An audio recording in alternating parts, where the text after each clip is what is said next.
Last 5 मन्थ्सदेखि चाहिँ म यो एउटा गेममा काम गरिरहेको छु आफ्नो फ्री टाइममा। सो फ्री टाइममा डुम स्क्रोलिङ गर्नुभन्दा बरु केही गरौँ भनेर म यो गेममा बनाइरहेको छु।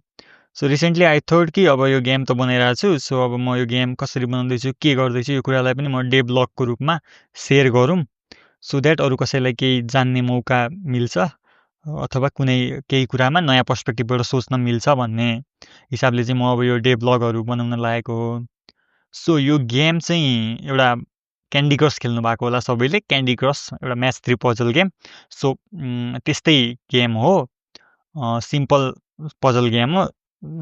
हजुरहरूले खेलेको पनि हुनुहुन्छ, यस्तो सिम्पल म्याच गर्ने, 3टा भन्दा बढी म्याच भयो भने पड्किन्छ अनि त्यस्तै हुन्छ। अब क्यान्डी क्रसमा चाहिँ मुभ्सहरू हुन्थ्यो, सो लिमिटेड मुभ्समा कटाउनु पर्ने हुन्थ्यो, तर यहाँ चाहिँ मैले टाइम बेसमा राखेको छु। सो टाइममा यो टाइम एट्याक हो, टाइममा चाहिँ कटाउनु पर्ने हुन्छ।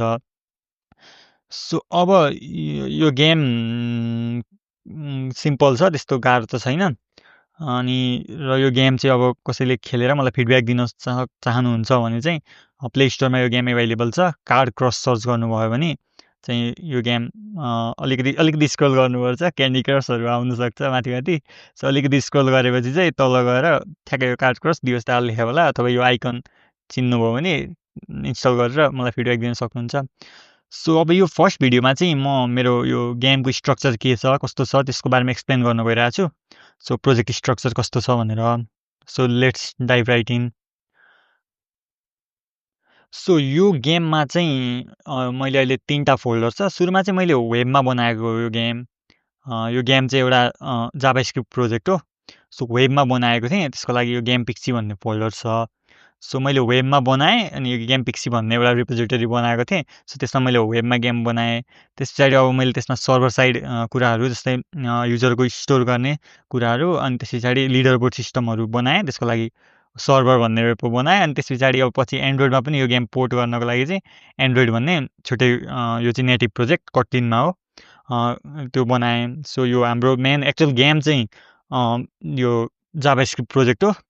सो सिम्पल जाभास्क्रिप्ट प्रोजेक्ट हो। अनि त्यस पछाडि सर्भर चाहिँ एउटा नोड.जेएस प्रोजेक्ट हो, एक्सप्रेस छ फ्रेमवर्क चाहिँ।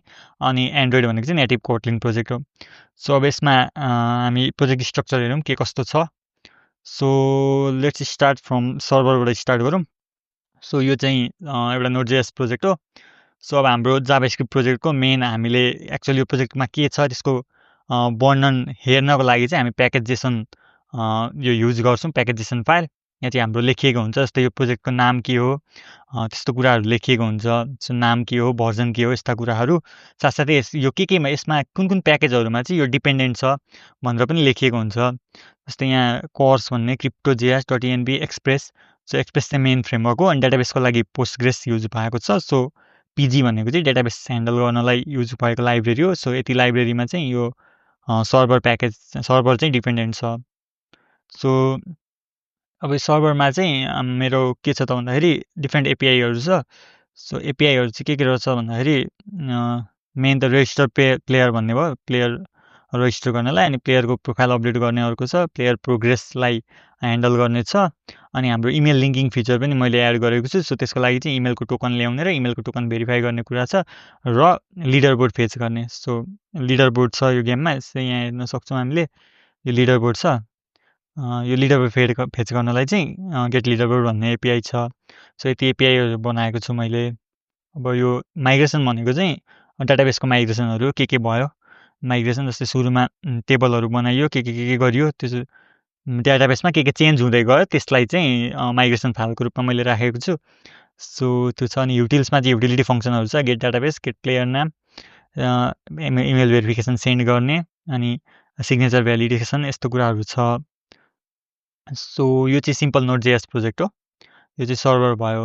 अब एन्ड्रोइड भनेको चाहिँ एन्ड्रोइड प्रोजेक्ट हो, एउटा नेटिभ एन्ड्रोइड प्रोजेक्ट, एन्ड्रोइड स्टुडियोबाट बनाउन मिल्यो। यो चाहिँ कोटलिनमा छ, कोटलिनमा कोड लेखिएको छ। अब यो चाहिँ किन चाहियो भन्दाखेरि मेरो प्रोजेक्ट त वेबमा हो गेम त। सो गेमलाई चाहिँ प्याकेज गर्न एन्ड्रोइडमा त प्याकेज गरेर डिस्प्ले गर्न एन्ड्रोइड एप स्टोरमा जस्तो मैले एपिके पब्लिस गर्नको लागि चाहिँ एन्ड्रोइडमा प्याकेज पब्लिस गर्न चाहिँ त्यसलाई प्याकेज गर्नुको निम्ति चाहिँ यो प्रोजेक्ट चाहियो। सो यसले चाहिँ के गर्छ त भन्दाखेरि बेसिकली यसले यो वेबको गेमलाई चाहिँ यहाँ रन गरिदिन्छ। सो त्यसको लागि नेटिभ कोड जे पनि लेख्नुपर्छ र नेटिभ र हाम्रो यो कोड एन्ड्रोइड र गेमको बिचमा के कम्युनिकेसनहरू हुन्छ त्यो ह्यान्डल गर्न चाहिँ यो नेटिभमा लेख्नुपर्छ कोड र टु एन्ड फ्रो कम्युनिकेसन हुन्छ यो नेटिभ र गेम साइडमा। सो के कुराहरू जस्तै कुनै कुरा सेक्युर गर्नुपर्ने कुराहरू नेटिभ साइडमा लेखिन्छ, वेबमा लेख्यो भने अलिक भल्नरेबल हुन गयो। सो त्यसरी चाहिँ मेन्टेन गर्नलाई यो एन्ड्रोइड प्रोजेक्ट छ। सो अब जाउँ हाम्रो मेन गेम प्रोजेक्ट हो। मेन गेम भनेको चाहिँ यो गेम पिक्सी भन्ने फोल्डरमा राखेको छु मैले। सो यो चाहिँ एक्चुअल गेम प्रोजेक्ट भयो। सो यसमा चाहिँ के छ त भन्दाखेरि हामीलाई यसको प्याकेजेसन नै हेरौँ यो के छ भनेर। सो यसको नाम, डिस्प्ले नेम, आइडी, भर्जन यस्तो कुराहरू भयो र स्क्रिप्ट्सहरू छ के गर्नलाई, जस्तै बिल्ड गर्नलाई अनि एसेट प्याकेजहरू रन गर्नलाई यस्तो कुराहरू छ। यसको डिपेन्डेन्सी भनेको चाहिँ मेन डिपेन्डेन्सी यो गेम केमा लेखिएको छ भन्दाखेरि पिक्सी.js भन्ने एउटा लाइब्रेरी छ। सो यो चाहिँ नट दिस पिक्सी.js आयो। सो पिक्सी.js भनेको चाहिँ यो HTML5 क्रिएसन इन्जिन हो। यसले चाहिँ जस हामीलाई राम्रो एउटा लाइब्रेरी रूपमा दिएको छ, इजी छ। लाइक क्यानभास चलाउनु भएको छ जाभा स्क्रिप्टमा भने चाहिँ त्यो चाहिँ सिमिलर नै छ। यसले पनि इन्टरनल्ली चाहिँ क्यानभास युज गर्छ, क्यानभास र वेबजिएल युज गर्छ यो हाम्रो रेन्डर गर्नलाई। सो यसको बारेमा थप कुरा आफै हेर्न सक्नुहुन्छ। सो मैले चाहिँ यो लाइब्रेरी युज गरेको हो। अनि त्यसको साथसाथै अब त्यसको अरू स्मलर लाइब्रेरी चाहिँ साउन्डको लागि पिक्सी साउन्ड भन्ने युज गरेँ र युआई इलिमेन्ट सानोतिनो बटन सटनको लागि चाहिँ पिक्सी युआई भन्ने लाइब्रेरी युज गरेको छु। र अब केही कुराहरू जस्तै कम्युनिकेसनमा इन्क्रिप्सनहरूको लागि चाहिँ क्रिप्टो.js भन्ने लाइब्रेरी युज भएको छ। अनि एनिमेसनको लागि चाहिँ जिस्याप भन्ने लाइब्रेरी छ, ग्रिन सक एनिमेसन भन्ने। यो चाहिँ भर्खरै अहिले कम्प्लिटली फ्री भएको छ यो लाइब्रेरी। अस्तिसम्म चाहिँ फ्री नै थियो युजको लागि, तर कमर्सियल पर्पजको लागि चाहिँ अलिकति लाइसेन्सिङ थियो। तर भर्खरै चाहिँ यो कम्प्लिटली फ्री भएको छ। यो चाहिँ एनिमेसन लाइब्रेरी हो, राम्रो एनिमेसन लाइब्रेरी छ। सो यो युज भएको छ। अनि त्यसरी भर्खरै मैले सानोतिनो टोस्टहरू हालेको छु सो द्याट युजरलाई केही मेसेजिङहरूमा चाहिँ सिम्पली देखाउन सकियोस्, स्क्रिनमा माथि टक्क आउन सकोस् भनेर चाहिँ मैले यो टोस्टिफाई भन्ने एउटा सिम्पल जाभा स्क्रिप्टको लाइब्रेरी भेटेँ र हालेको छु। सो यो चाहिँ भयो यसको के छ भनेर। अनि यसको अब भित्र सोर्समा हेर्छौँ भने चाहिँ मैले कसरी डिभाइड गरेको छु भन्दाखेरि म्याथ 3 भनेको चाहिँ यो एक्चुअल म्याथ 3 को लोजिक के छ। सो यो चाहिँ म्याथ 3 भन्ने फोल्डरमा छ। यो चाहिँ पिक्सी.js-कै मान्छेहरूले चाहिँ त्यहाँ एक्जाम्पल प्रोजेक्टमा राखेको थियो एउटा म्याथ 3 क्यान्डी क्रस जस्तो गेम। अनि मलाई चाहिँ त्यसबाटै इन्सपायर भएर मैले चाहिँ आफ्नै भेरिएसन बनाऊँ न त भनेर मैले थालेको हो। सो त्यो म्याथ 3 को कोर लोजिक चाहिँ त्यहीँबाट लिएको हो र त्यो चाहिँ मैले म्याथ 3 भन्नेमा राखेको छु। र गेमको स्क्रिनहरू मैले स्क्रिन्स भन्ने फोल्डरमा अर्गनाइज गरेको छु। होम स्क्रिन छ, गेम स्क्रिन छ, लोड स्क्रिन छ र रिजल्ट स्क्रिन छ। 4टा स्क्रिन छ जम्मा अहिलेसम्म गेममा।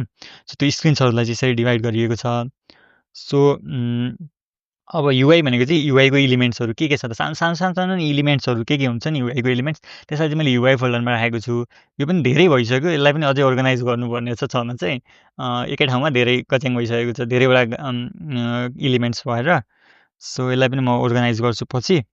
सो टेस्ट भनेको चाहिँ मैले केही टेस्ट केस लेखेँ होला सानोतिनो टेस्ट गर्नलाई। जस्तै हिन्ट सिस्टम छ, जस्तै केही बेरसम्म युजरले केही इन्टरेक्ट गरेन भने चाहिँ पिलिक त्यो हिन्ट आउँछ। सो त्यो हिन्टलाई टेस्ट गर्न चाहिँ मैले टेस्ट लेखेको छु। सो अब युटिल्स भनेको चाहिँ युटिलिटी फङ्सनहरू, जस्तै एनिमेसनको युटिलिटी फङ्सन, एसेट्सको युटिलिटी फङ्सन, जस्तै के गर्ने, कसरी लोड गर्ने एसेट्स, त्यो युटिलिटी फङ्सनहरू चाहिँ यहाँ राखिएको छ। युटिलिटी फङ्सन पनि धेरै नै छ। सो त्यो भयो। त्यसपछि कन्फिग भन्ने छ, कन्फिगुरेसन, सानोतिनो कन्फिगुरेसन छ। अनि main.ts भनेको चाहिँ एक्चुअल गेम स्टार्ट हुने ठाउँ हो। सो store.ts भनेको चाहिँ मैले